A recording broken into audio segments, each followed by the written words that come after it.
Good evening, everybody, from a lovely sunny Melbourne evening.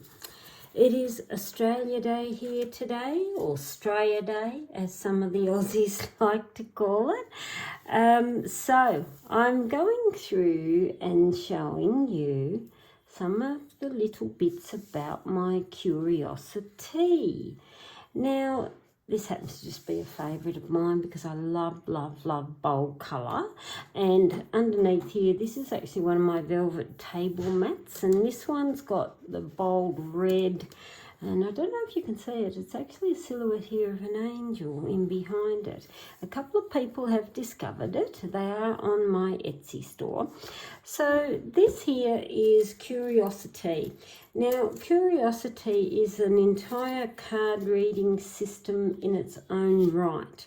It comprises of a mat, and this is the new mats that I have.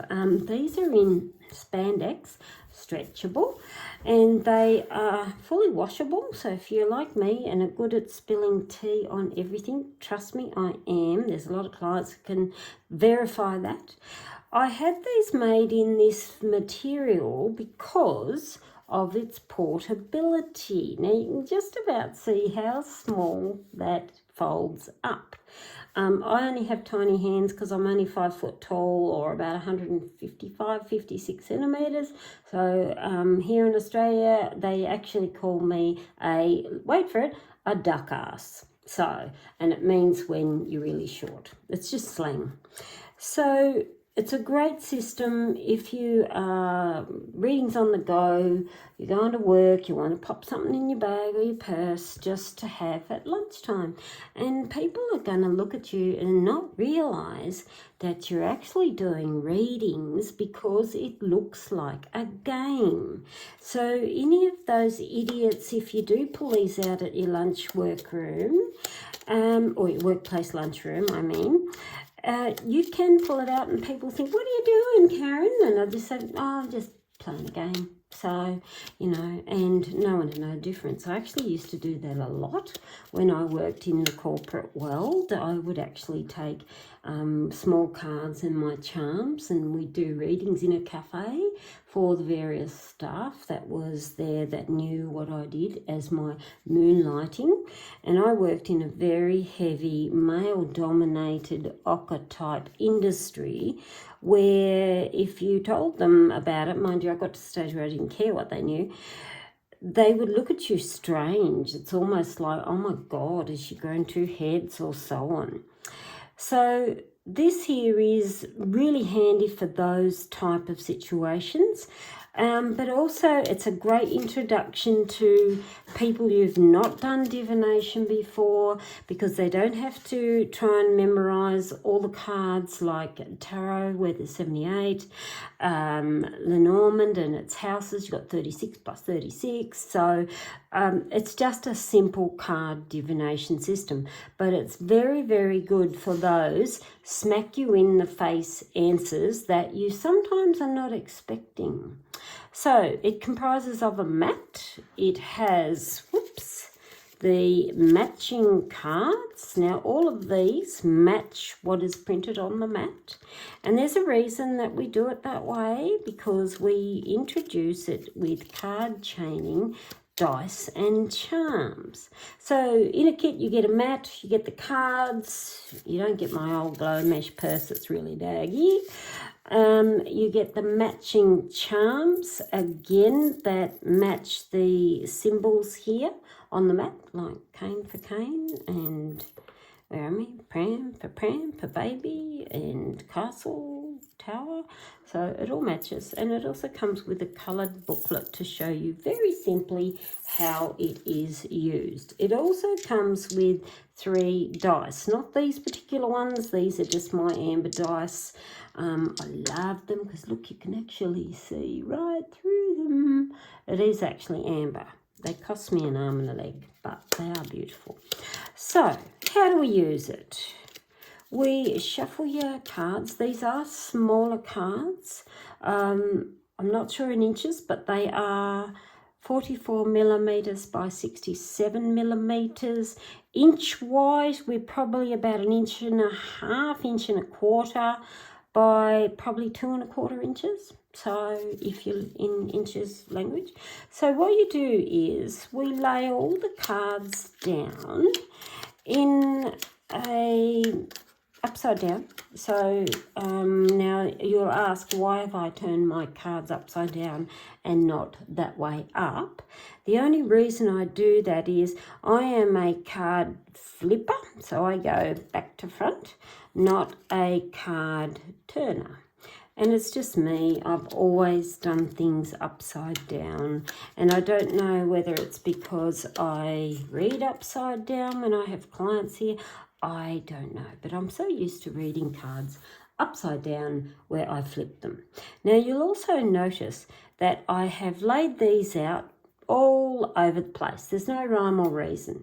Some people might want to go 1, 2, 3 to 6, right through to the whole 18, because there's only 18 cards. 18 cards, 18 houses, 18 charms. So you're actually reading layers of 3, not 1, not 2, but 3. So the only things you need to remember is pay attention what cup colour is in the corner, and if you're learning it, don't be afraid to tilt those first 3 cards. Don't turn them over. You just need to remember red or pink, green, blue. That's it. Simple. So that's the only thing you need to know, and I'm quite sure everyone can count from 1 to 6. Now, there's a few different ways we can start this. If you know you have a specific topic you want to know you're reading about, I would say pay attention to the map before you lay your cards out. So if you want to know about money, we'd start here. If you wanted to know about home and family, we would start here. If you want to know about love, we would start here. If we want to know about career, we would start here. So that's one way. If you're reading about a specific subject and think, okay, what's going on about my money, we'd start right here.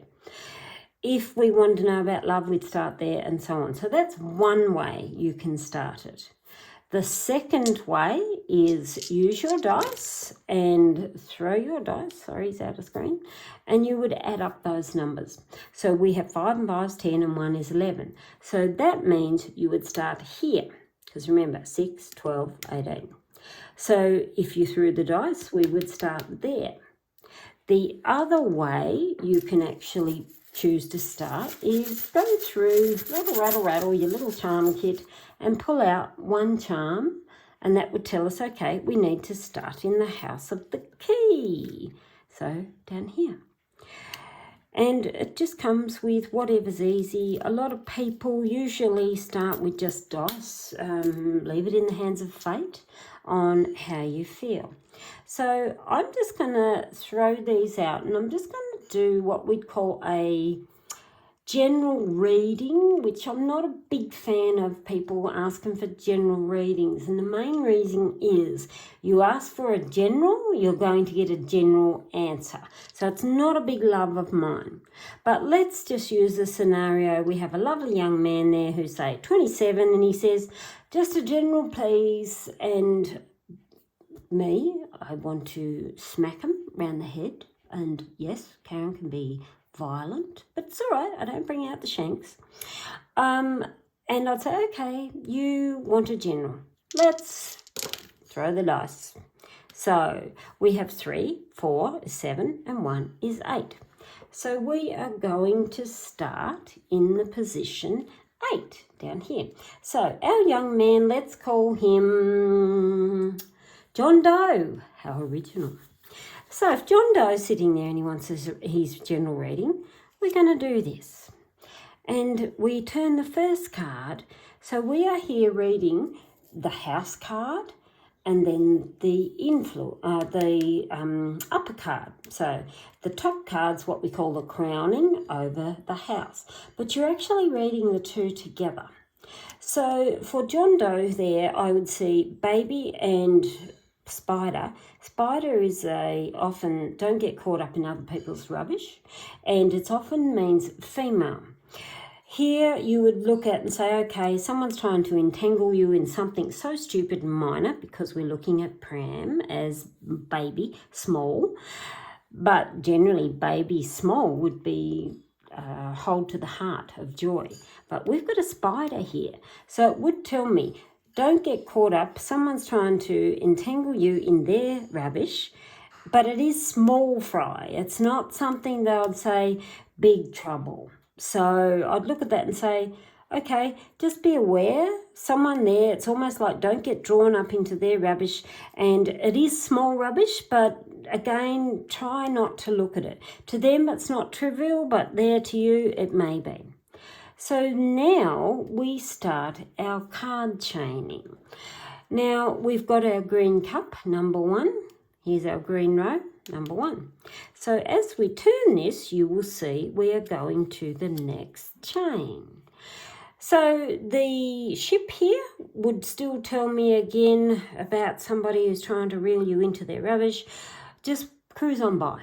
Ship is move forward at your pace. It often is a water sign, so it can be about your emotions. It literally means sail on past them. It will soon dissipate. It will pass. So then we go red cup, number 3. So it's here, red row, number 3. And we have the ladder.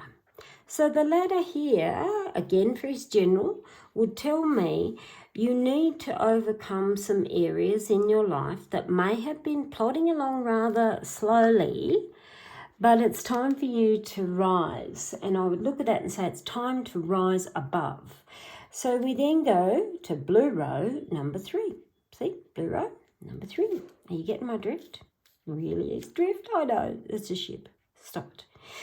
So we now have the cross. So it tells me here, as you are trying to rise above things that have been really slow and so on, you've got the cross. And everyone straight away sees the cross as a barrier, as is like, no, do not pass go. Cross, yes, can be, but there it would actually tell me, listen to higher self as you progress forward, because ladder is good. It means climb, ascending on your way upwards. Listen to yourself as you are on your way through life in general, because he's asked for general, is rise up. So we then have a red cup, number 2. So red row, number 2. You've got keys. Keys there would tell me there's a new opportunity of change coming for you. This will be very good for you personally, and you, by listening to your higher self, you're opening many, many doorways. Fabulous card. So we then go blue row, 4. So here we've got the scales. So the scales is a little bit about balance, and it does mean all fair, and it's make sure everything feels right and balanced and equality to you. Scales are often things about legal, financial, and binding, contractual. I often see them come up in teacups too, though, is what are you feeling obliged to do? So it is often about obligations. What is weighing on you heavily, you need to toss, because you need a lighter, more balanced feeling. Your keys here would still tell me, don't allow things that may feel not so great to block any doorways that you are ready to open. So we then go to green 6. So we go up here and we come back to the baby, which still tells me when I'm looking at this chain. So now this ends the chain because it comes right back to where we started. So the best way when you are learning this system is literally write down your key words. So start the sentence, because we are creating a paragraph, a storyline. And that's what tea reading is, and what I do, it's about using symbology to create your passage, your storyline, your paragraph as such. And like I said, with a general reading, it is one of the challenges, like I said, I'm not a lover of when I see it, because it tells me general reading, general question, you get a general answer. And you can just see by here, it does leave a lot of blurred lines by not having a direction to go to. Now, what do we do with the cards that are upside down? Nothing. You don't be tempted to turn them smack, smack, because you've got your information and the card chaining has come right back to that amount of cards. You don't need these. They are not specific to the questions that you use. Now, I'm going to show you another scenario and how different it is when you actually have a real question, and you will see so much change. So let me get these again, and I'm going to lay out my mat nice and flat.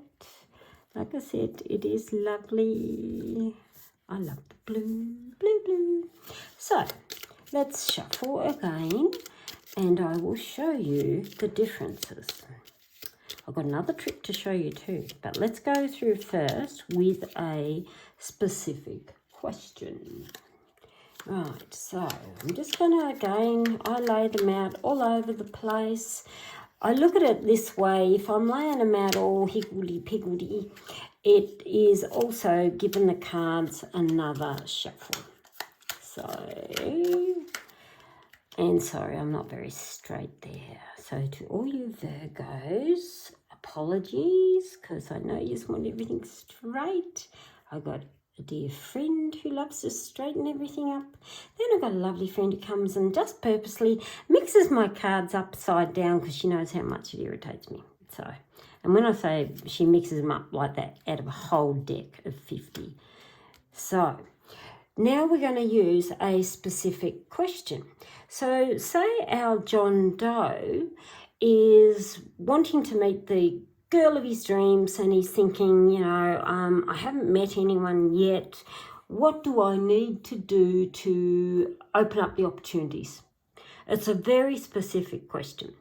Now, me being me, because I know where the positions of the houses are, you could start with your dice, but I'm actually going to start, because it's a love question, I am actually starting in the house of the heart. So our John Doe wants to know what he has to do to open up opportunities with the ladies. So we turn over. The house here would tell me, first and foremost, get out of the house. And I know that's COVID days, but there would tell me he probably keeps closing things, because house represents a box, which is, yes, he's safe and he's feeling secure and comfortable in his own shell, but it is a box, which means love isn't just going to come and knock on the door delivering dinner by Uber Eats. It's really about, you need to put more things rather than just keep boxing yourself in. Yes, in the positive, it does mean he's looking for somebody who is ready for home and family. So we now go green row, number 5. We've got the cane. Now, interesting card when you see cane, because lots of people, yes, it is about a masculine energy, but his question was specific about, what do I need to do to attract some ladies into my life? The cane here would tell me, seek some support. Again, get out of the house, but don't be afraid to put your hand up with some friends or even a family member and say, hey, would you like to come out with me and let's just see if we can score some nice ladies for some drinks and dinner and future dating. And they would just tell me, don't be afraid, you don't have to go this alone. There is good support that is around to help him get out of that box. So we go to blue row, number 1. And we've got the cross. Now, the cross, like I said, is often about things, yes, that may be a little bit tougher than normally. But again, I'm coming back to his question. When I'd look at a cross with that love reading and on the cane would tell me, look in the areas where 2 things, you feel supportive in your own spiritual skin. And this often comes up about any of your cultural or belief systems. It doesn't mean straight away that it has to be around Christianity. It actually is often about someone who is in check with you, with your spirituality, but also your cultural base. So, and again, on the cane here would tell me, look for supportive area with someone to come, and again, mingle with those who have the same belief systems you do. It would be, say John Doe he loves going out on boats and sailing, windsurfing, so on. He wouldn't then look in a horse paddock somewhere, someone who breeds and does horse riding coaching. There would tell me again, look for things that is like belief systems, the same as him. Maybe it could work, but there would tell me stay more in line with what you like, you will attract. So we then go to number 2. So we go up here to the horseshoe. That's actually a brilliant card, because horseshoe means somebody, yes, that can enter your life, and it would tell me someone's coming in a lot quicker than you realise, because the horseshoe is good luck and opportunity, but it's also about speed. So we go to red number 4, keys. Love keys. Keys there would still tell me there is opportunities. Now, to see the keys on the horseshoe would tell me there's actually more than one opportunity coming, because there would tell me you've got multiple choices and the answer is really in your hands. So I would look at that and say, you do have choices, choose wisely. We then go to position 4, the keys. We've got the money. Now, money in relationships, everyone thinks, oh my God, they're going to come and bleed me dry, or I need to look for someone who's got lots of money. You'd be shocked the amount of times I get that in personal readings with people. And you'll always get people come along and say, I want to marry a man with lots of money. That's in everybody's ideals, but it doesn't always work that way.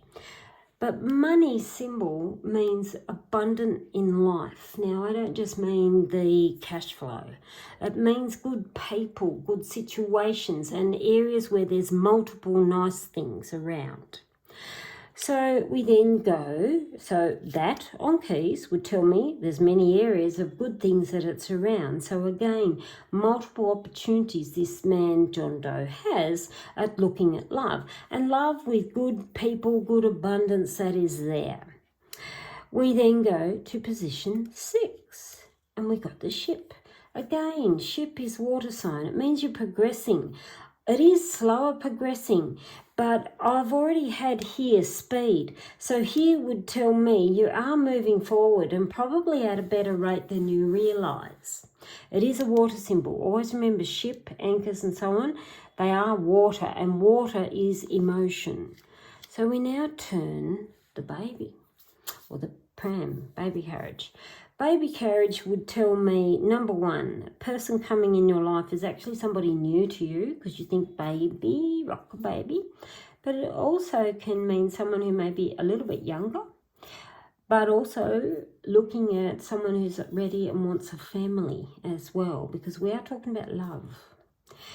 So we then, but again, baby on ship would tell me not rushing into family, but it may be somebody who eventually wants family. So we go to 2 green, and we got the sword. Now the sword's a hard card.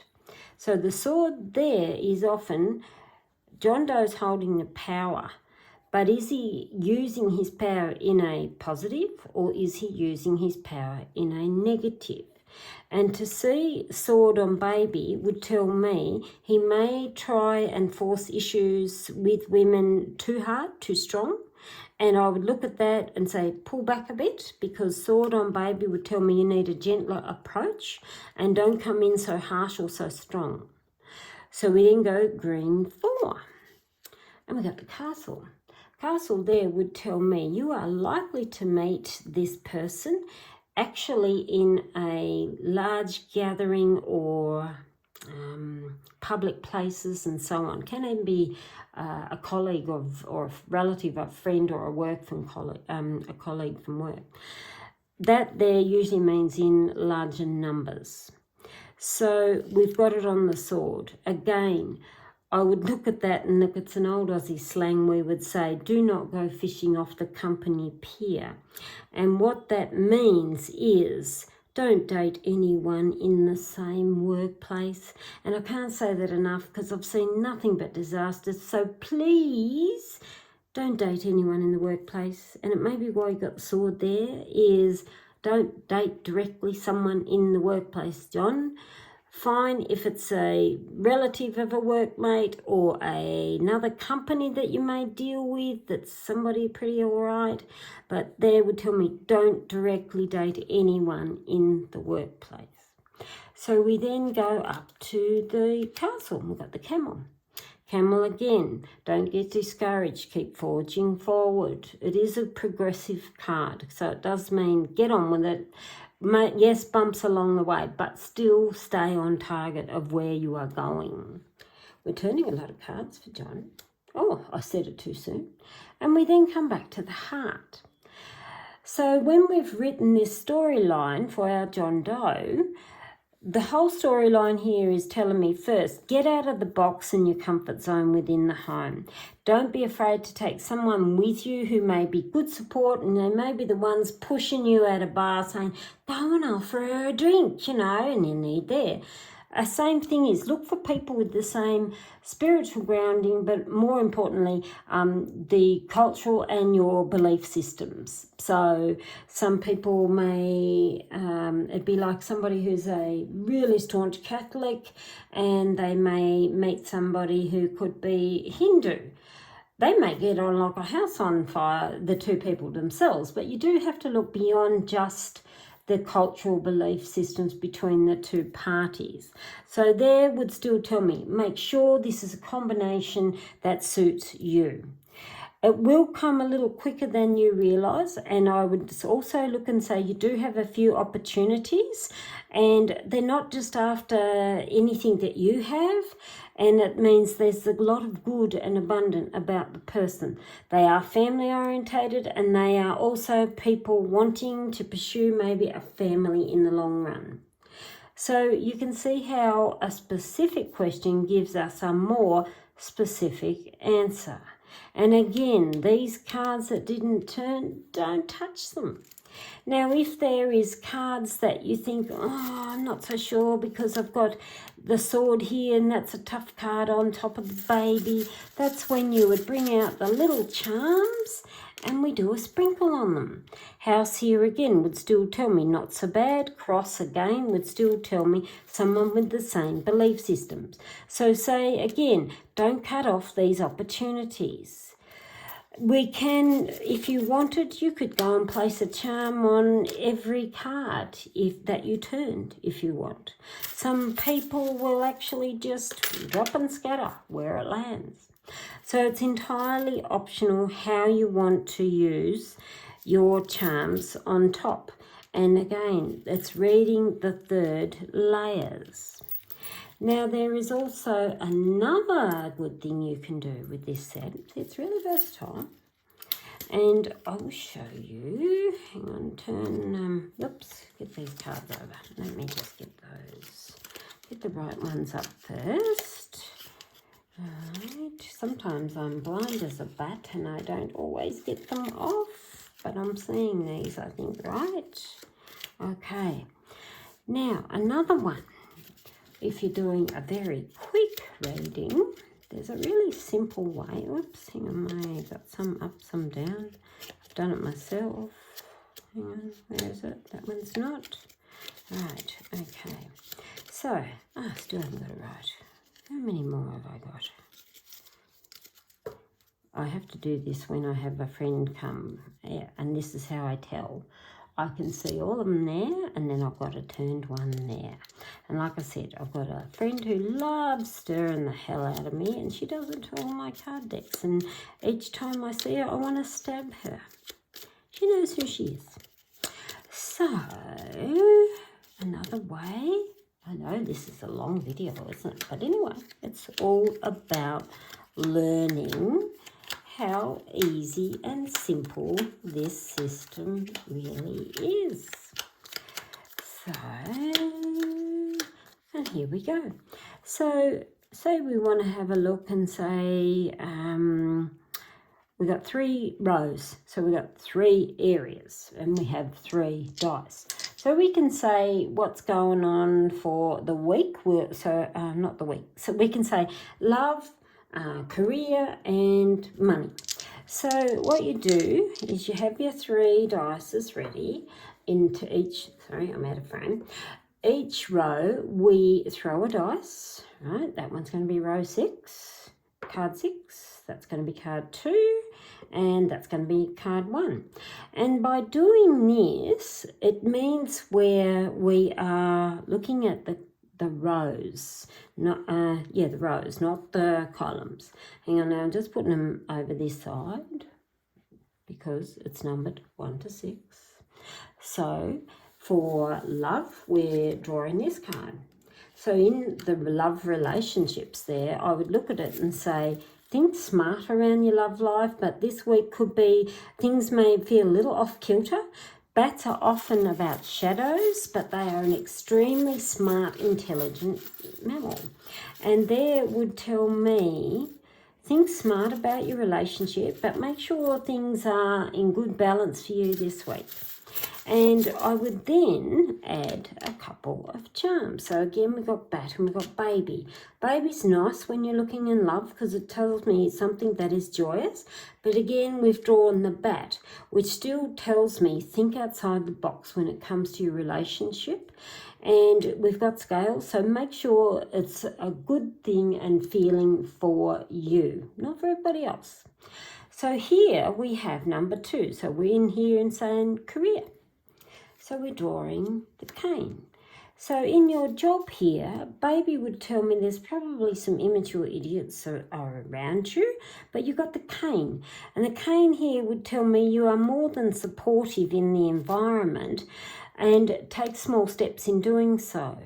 And that is a good card with that because it tells me no matter how small something may be, there is always a support network to things for you and you in support of others. Now we can again draw a couple of charms. So we've got the scales and we've got the camel. So the scales again come about make sure things are on a level playing field. Think scales. Your camel here could tell me the week might be a little bit slow, but you are still gaining. You are gaining things on a more equal level playing field. And don't be afraid to put your hand up support. And even if you see someone who's really needing the help, jump in. And that could be where your camel comes into play. So then we look here about, love, career and money. We got the house and the cane. There would tell me literally a household expense that you're probably not wanting to face. Your cane there would tell me you may need to get an extension on a house bill because it would tell me something slow that may be coming over a period of time. And I'm going to draw a couple, again, cane on cane, still would tell me something that pops up. Yes, you can solve it. You've got the ladder, which tells me, yes, you will overcome the hiccup and the problem. But I'd still look at here and say something that has been slow coming forward around, you need to look at how you're going to rise above the financial thing, because both of those are supportive. House would tell me around the home or the family. Can be literally the physical house where you live. So I hope that helps a little bit, and that is Curiosity in a nutshell. Thanks for listening, guys.